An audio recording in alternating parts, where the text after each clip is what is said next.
I sat in the last session, or I should go back a bit before, and when Cedric said, will I be a discussant for a session? I said, of course. And then he said, the session on technology. And I said, that's not my session. So what do I know about technology and borders? And I sat through the last session. I had this real sense of déjà vu sitting here during the last 2 hours and thinking of where we've come in 20 years of border studies, starting with borderless worlds and flows and networks, and listening to a session which really described in detail all the new technologies for surveillance, for control, for closing, for preventing movement of people. And it really has a sense of déjà vu, but it's very important because it tells us, you know, maybe some of the questions we have to focus on today and some we should be looking at in the future, even if many of us come from what I would call, I wouldn't say a radical perspective, but a critical perspective, which questions the whole essence and existence of borders and what their functions and significances are in the world today. But nevertheless, they're very real out there today, but they're very real in a very different way. And what I'd like to do in the 10-15 minutes I've been given is I want to relate generally to the 4 papers. I'm not going to relate specifically to any of the detail, particularly as I'm not an expert in technology. The only thing I would say about that is that my own university, Gurion University in the south of Israel, just a year ago set up a new research center called, guess what it's called? The Center for Homeland Security Studies. It's all to do with the hard sciences. They didn't come and speak to David Newman about knowing anything about borders. What they're interested in is working with all the big technology industries and the arms industries in how you can have better surveillance techniques, better drones, better robots. We have some very expert robot scholars. And so this is, of course, how the issue of borders is perceived by so many people who aren't within this framework of sort of rethinking or reanalyzing border studies. Some of you know that when I come and give a presentation on generally on border studies, I like to show my caricatures. Some of you have seen them, as they say, ad nauseum.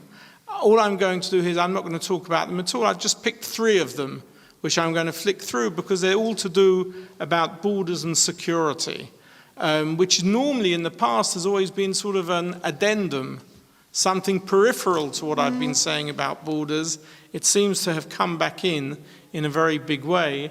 And as I always say in past presentations, a caricature is there for everybody's personal interpretation. I don't analyze them, I don't interpret them. You can look at these 3, I'll flick through the 3 of them, and you can, and of course it's very relevant to the anti-Atlas idea of medias and representations. Some of you know I have a very large collection of border caricatures. I want to make 3 main comments, and they all relate to the issue of borders, technology, and ethics. And I want to ask some very important questions about the ethics of how we control and how we manage borders today. What it seems to me has been happening is it's a bit like a biological process. I have to be very careful here. I'll get into very dangerous water because we know where sometimes these biological comparisons with human behavior have led us in the past. But in a sense, when I think of 20 years of very intensive border studies in many different frameworks, you know, we started about 20 years ago with this whole notion of globalization, borderless worlds. Not we, but those, the sociologists in particular, took the argument of globalization a bit too far and argued that because of the flows and networks, we were getting totally into a world without borders.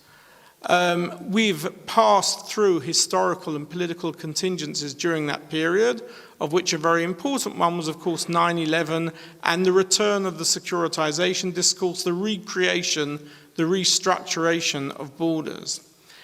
Yet borders are not the same today as they were. Yes, in some places there are new fences and there are new walls in order to keep the so-called threat, whatever that threat may be, It may be called terrorism, but in many cases it is called terrorism as a means of getting public support to prevent many other people or things coming in to the country beyond the borders. And what we've done is now we've developed a whole new technology to deal with borders in the contemporary era. So what we, in a sense, we have done is we have created a new human or biological balance, if you want. It's a different type of border, but it hasn't become an open border. The opening of borders, the greater intensity of flows and networking has meant that governments and human agency has now had to create new techniques which are in line with globalization. They themselves are part of globalization technology to deal with and to control those borders. And it's very possible, thinking back to virtually every one of those papers that was given in the past 2 hours, that today there are far more sophisticated technologies which control and manage the border than there ever were at the time when there was a world of closed and sealed borders in the very traditional sense 30, 40 and 50 years ago. You know, the idea that the border is not necessarily located at the border is of course a very important anti-atlas or ageographical concept, to the extent that, of course, in many senses, the border is located, the border to the United States of America is located in the middle of airports everywhere else around the world except for in America itself.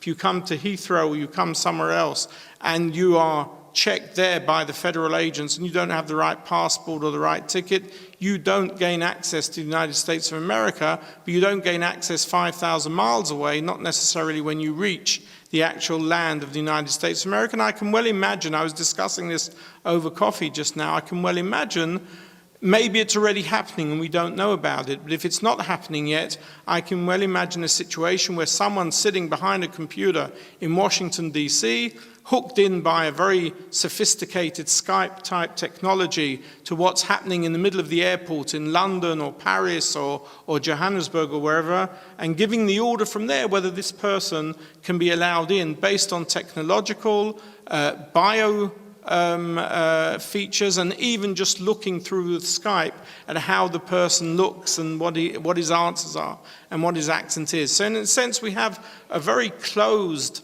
border technology, but it's a very aspatial or very geographical one.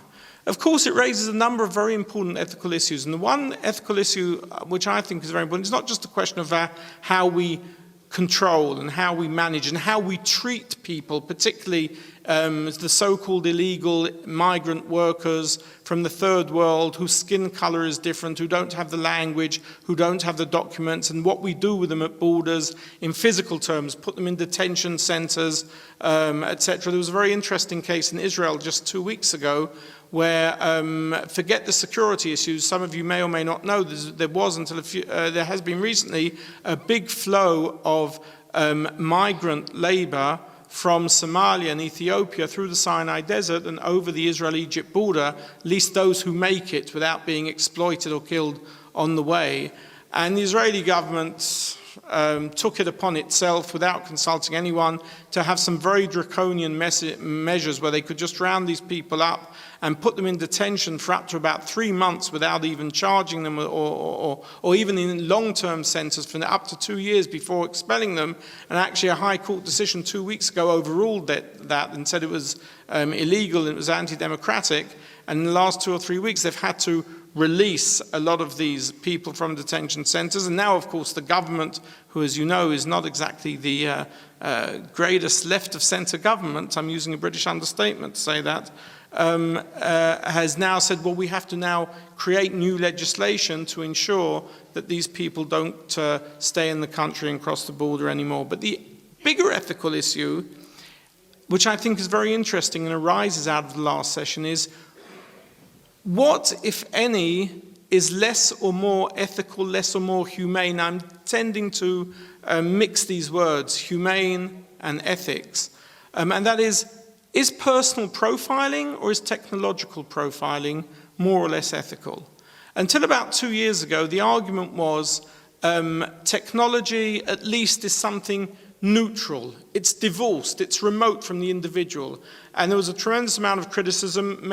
If any of you have been to Israel, you know that Israel doesn't, or traditionally has not used the technological aspects of people coming out. It's very much been focused on the issue of personal profiling, asking a lot of questions, taking people aside and saying, you've been invited to a conference, can I see the conference paper? Oh, you've visited the West Bank, who did you meet there? And very focused, and it's very, not very pleasant in some cases, and is very much based on personal profiling. There's been a tremendous amount of criticism of that policy because it says it's based very much on personal preferences. These people are told, someone who has been too much to the Middle East, too much to the Arab world, doesn't have the right background. These are people that maybe will or will not be allowed into the country or will be given a very rough and tough time at the airport and so on. And this is too much based on personal selection processes. And I don't need to tell you the minute the concept of personal selection is thrown into the public discourse in Israel, it raises all sorts of historical issues and contexts. And what they argue is, so the Israeli response has always been to argue, well, it may or may not be more ethical, but it works.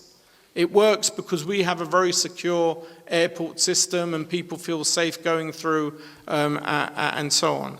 But then listening to everything that was in the last session about technology and the way that technology now intrudes to a far greater extent than ever before in terms of facial features, in terms of fingerprints, in terms of a lot of the personal profiling that was done by people, but is now fed into computers, and the question that someone can sit in an unseen office, you don't see him, but he sees what is happening to you when your whole body is scanned as you come through the air, as you come through these sort of horrible little machines which scan you, then the question of what exactly is more or less ethical, that in itself is a problematic question. Are either of them ethical? And where do, of course, the classic question, which we know from countries around the world, when we focus on securitization discourse, countries will often argue that ethics don't even play a role there, because what is important for public safety goes beyond ethics, goes beyond humane dealing of people and treatment of people and so on. And that's, of course, the argument which has come back in a very big way in the past 10 years, securitization. Even in democratic societies, Western Europe, let's call, you can sell the safety argument. We have a threat. That threat is called global terrorism. If we don't close down the borders, if we don't profile people, if we don't question them intensely, then maybe the terrorist is going to get through. And would you want to take the responsibility of having, because of being more liberal in our laws, of allowing that terrorist to get through? I'm always reminded, and some of you have heard me say this before, the border conference in Las Cruces about 6 or 7 years ago, we had a meeting together with people of Homeland Security of the United States. Along came a guy from Washington, and he said, you academics, you talk about globalization, you talk about open borders. He says, I'll tell you how we in the Homeland Security view the USA-Mexico border. We see every one of 1 million Mexicans who cross the border on a weekly basis as a potential terrorist unless proven otherwise. In other words, the default situation is you are a threat. And if, as in one of the slides it showed, you aren't a hit, how was it put on the slide? You aren't a hit. In other words, the hit is the default situation. Not being a hit is okay, you can come through. And that is, of course, how the thinking goes. And in that sort of thinking, ethics doesn't really play a very big role. Let me just conclude my comments by a few personal anecdotes about crossing borders in situations of intense security. And here I come back to where I live most of the time, in Israel, just a few kilometers south of what is the separation, security, barrier, fence, wall, whatever you want to call it. First of all, when I go in and out of Israel, I use a little credit type card. I flick it through a machine, put my hand down. I've been using it for 6 or 7 years. It identifies me immediately. I'm a good guy. I can go straight through. I mean, that's not the security check. The security check is different, but that's sort of going through customs. When this card first came into operation, many of us put up a bit of a fight against using it. Why? because the technology had been created, this was before the withdrawal from Gaza, the technology had been created to check Palestinians coming in from Gaza to Israel in and out every day, and it had proved very effective. And so it was put into use at all of Israeli airports, and of course all the great liberals amongst us, we held out for a year, we held out for 2 years. One day we were running for a plane, we got caught up in a big queue because there was a crush there was a huge amount of people waiting for their planes. We nearly missed their planes, we got very annoyed, and the next time we all went and signed up, for the finger card, etc. Ethics, big ethical question here, it goes without saying. I live 3 kilometers south of the Green Line. I go to Jerusalem at least twice a week to visit my mother, to visit my kids, for other university business. I have 2 options.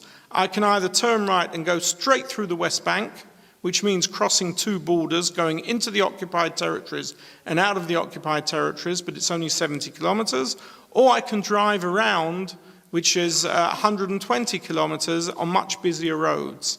Most people don't go through the West Bank, mostly because they fear for their safety.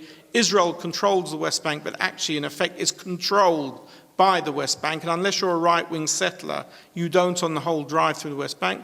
Crazy David sometimes goes through the West Bank to see what's going on, to get there quickly. How do you go through the new border, the separation fence between Israel and the West Bank? There are 3 options. If you're a Palestinian, you don't cross the border unless you have a work permit. And even if you have a work permit, you're never allowed to bring your car across the border. And you can tell the difference between Palestinian and Israeli cars because they have different types of license plate, number plate. If you're an Israeli citizen, there are 2 types of crossing the border. It's all based on personal profiling. If as you're going through, you look a bit suspicious, maybe you're an Arab citizen of Israel, you're asked questions, you're asked to show your documents. Often they ask to check, they check to see what's in the baggage to make sure you're not sort of taking across what they would term as contraband. I think Cedric knows a lot more about that than I do, about what is smuggled over the West Bank border.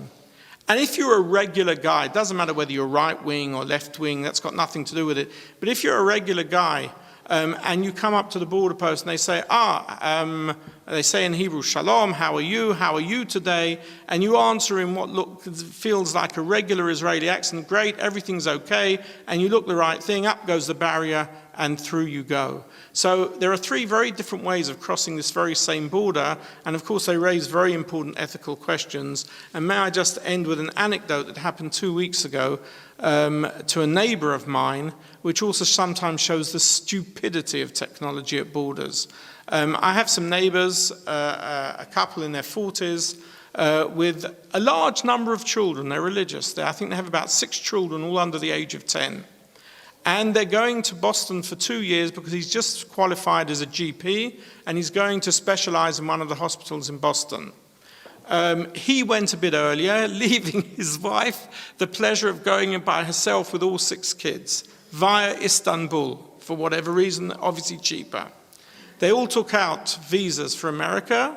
No one noticed there was a little mistake as they left Israel. That was the first mistake. When they got to Istanbul, so the American on the borders looked at the 6 passports and saw that 5 of them had the visa until July 2014, and one said July 2013. It was an obvious mistake because all the passports had been issued for the first time in the same American embassy on the same day. Obviously, on the 6th passport, the guy had written in the number 3 and 4 by mistake. They would not let this child go to United States of America, even when they phoned back to Israel and they said it was a mistake.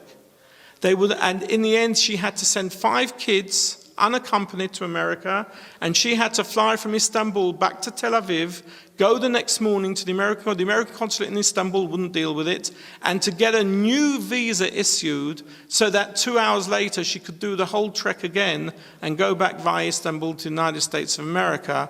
Something went wrong with the technology, with the very simple technology, and it may be a bit of a stupid story, but I think it says something of the absurdity sometimes of what's happening with borders today and who's leading the game in border technology, and I think the answer goes unsaid. There are obviously very big ethical questions involved with this whole new securitization discourse in crossing borders, and what's happening is that we are using technology as a means, in a sense, of avoiding some of the very hard ethical questions, because we're saying this is a machine, this is a robot, this is a computer, but of course somebody like us feeds in the profiling information in the first place. Thank you.